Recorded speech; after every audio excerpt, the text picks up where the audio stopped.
생활 속 법률 히어로 이승우 변호사의 사건 파일.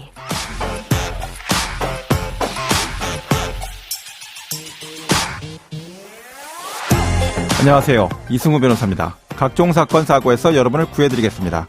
오늘 열어볼 사건 파일은 학교 폭력 불복 절차 관련 사건입니다.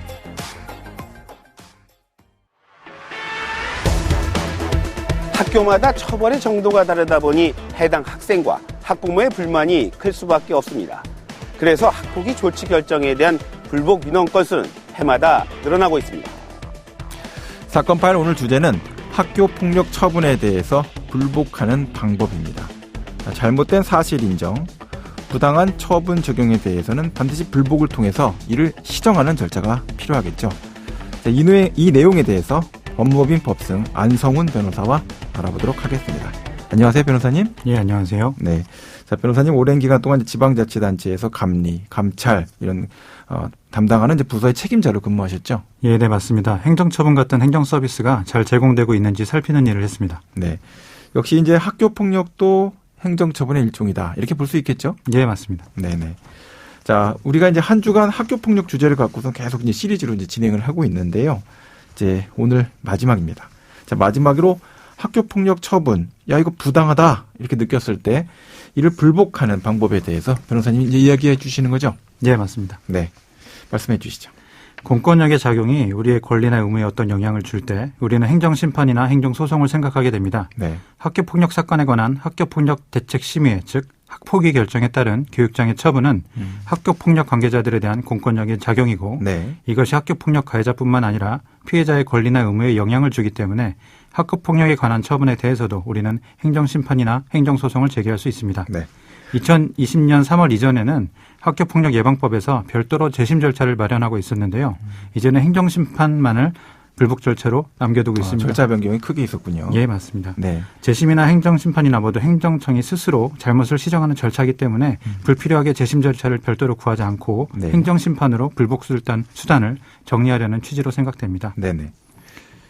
행정심판은 행정청 내부의 시정 절차이기 때문에 그와 무관하게 사법적 절차인 행정소송도 별도로 진행할 수 있습니다. 네. 다만 행정심판은 진행이 빠르고 그 결정에 대해서 행정청이 불복할 수 없기 때문에 아주 복잡하지 않은 사안은 먼저 고려해 볼 수 있습니다. 예.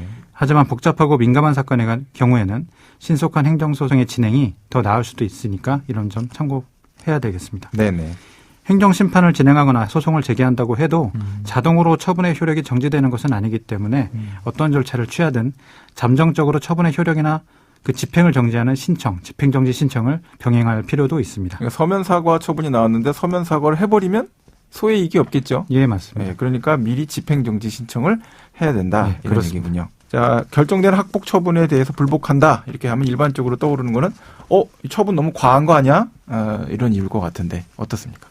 예, 주로 그런 이유가 많을 것입니다. 네. 그런데 여러 측면에서 생각을 해볼 수 있는데요. 예. 일단 정리를 해서 학폭 처분에서 발생한 하자를 절차적 하자와 실체적 하자로 구별하고 내용을 한번 설명해 드려보겠습니다. 아, 그렇군요. 네네.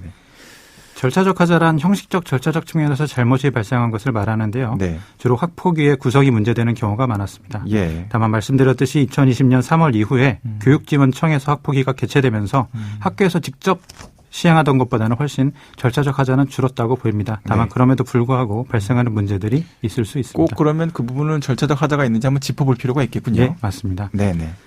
그럼 실체적 하자 단어가 좀 어렵긴 한데 이건 예. 뭡니까? 예, 쉽게 말하면 그 내용적인 측면에서 잘못이 발생했다는 것을 말합니다. 잘못 판단했다? 예. 네네. 사실이 잘못 인정되었다거나 예. 법리가 잘못 해석 적용되었다거나 비례 원칙에 반해서 너무 과도 또는 과소하다는 문제 등이 있을 수 있습니다. 네네.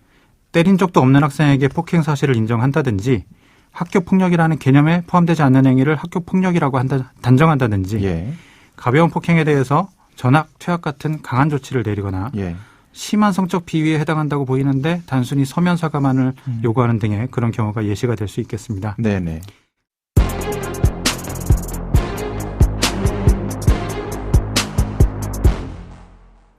예, 설명을 굉장히 정교하게 잘 해주셨는데 이게 아무래도 이제 실제 사건을 통해서 좀 설명을 들어봐야 정확하게 좀 전달이 될 것 같거든요. 예, 전 두 가지 사건을 가져왔는데요. 첫째는 내 동생 고치 사건입니다. 네. 피해자 쪽에서 재심 절차를 거쳐서 소송까지 한 사례로 비례원칙, 즉 처분이 적정한가가 문제된 사안입니다. 네. 초등학교 2학년 남학생이 여학생에게 자기 남동생 성기가 찍힌 다체 사진 한 장을 내 동생 고치라는 말과 함께 전송을 했습니다. 네. 2020년 3월 이전 사건이기 때문에 처분청은 학교장이었습니다. 예. 여학생의 어머니는 학교장에게 학교폭력 신고를 했고 학폭위 위원들은 학교폭력의 심각성, 지속성, 고의성에 대해서는 만장일치로 없음의 판정 점수를 주고 네. 가해학생의 반성 정도는 매우 높으므로 화해 정도는 보통으로 평가해서 총합 2점으로 평가하고 네. 그에 해당하는 조치인 서면 사과 조치를 하였습니다. 네. 남학생은 그 이후에도 또 문제를 발생시켰는데요. 아.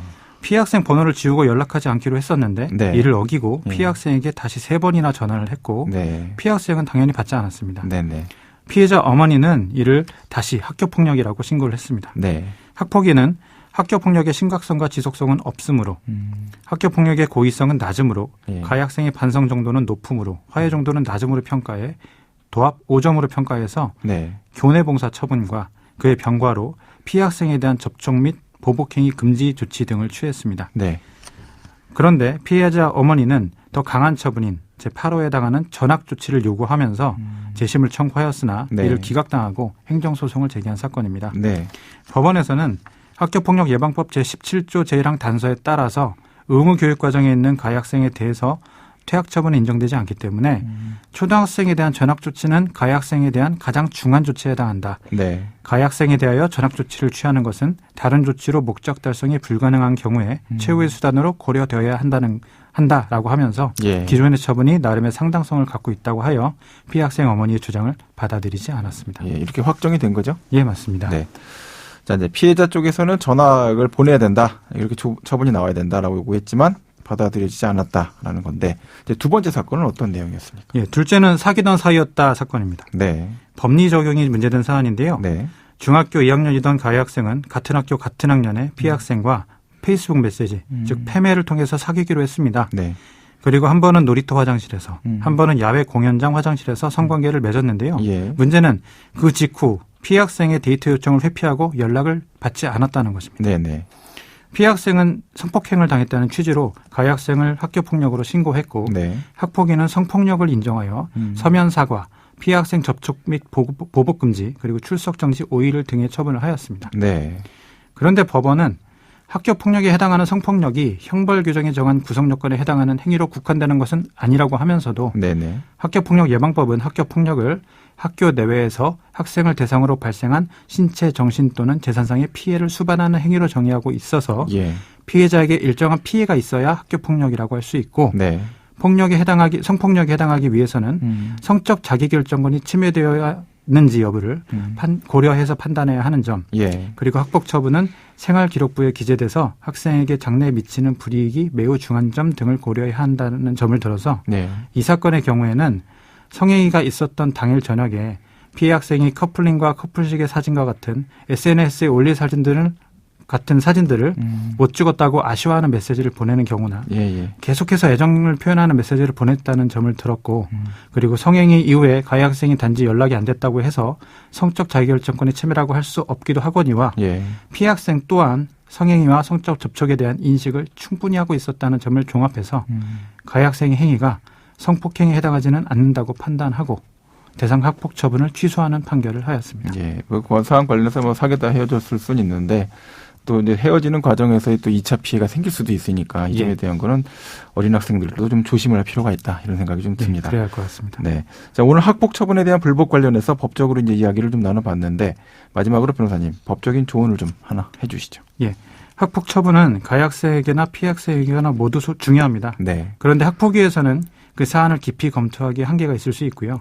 사안의 민감성 때문에 오히려 잘못된 판단을 하는 경우도 많습니다. 네. 그래서 사실관계를 적절하게 확정하는 방법이 무엇인지 그리고 무엇이 학교폭력에 해당하는지 예. 그리고 어떤 처분이 비례의 원칙에 부합하는지 등을 꼼꼼하게 검토해서 네. 잘못된 처분에 대해서는 신속히 적정한 불복 조처를 선택해서 구제받아야 할 것입니다. 네네. 지금까지 안성훈 변호사와 함께했습니다. 오늘 말씀 고맙습니다. 네, 감사합니다. 생활 속 법률 히어로 이승우 변호사였습니다. 내일도 사건에서 여러분들을 구해드릴 사건 파일 함께 열겠습니다.